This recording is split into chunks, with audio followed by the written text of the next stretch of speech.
Baxın, deyir ki, İbn Qeyyim hər zaman deyir, İbn Teymiyyə görən belə dedi, mənim heç nəyim yoxdur, ey Rəbbim. Mən özümdə heç bir şeyəm. Əlimdə də bir şey yoxdur. Bütün mülkün sahibi sənsən. O boyda elmidir, elmi ilə öyünmür. Subhanallah.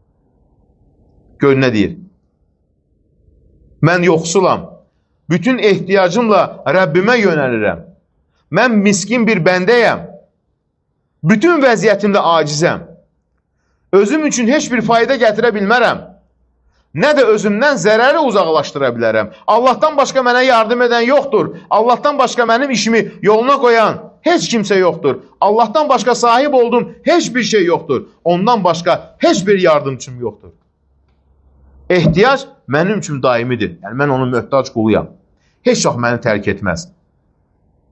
Yoxsulluq, fağırlıq mənim halımdır. Daim ehtiyac içindəyəm. Nəyə? Rəbbimə. Baxın, böyük alim, amma Allah-u Teala'ya nə inəyərdi?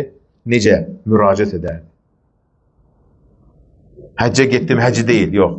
Və ya bir dənə iş gördüm, mən nə iş görmüşəm deyil, yox. Hər zaman acizlik, Rəbbim sənin möhtac qulunla sənə ehtiyacın var. Və ilə.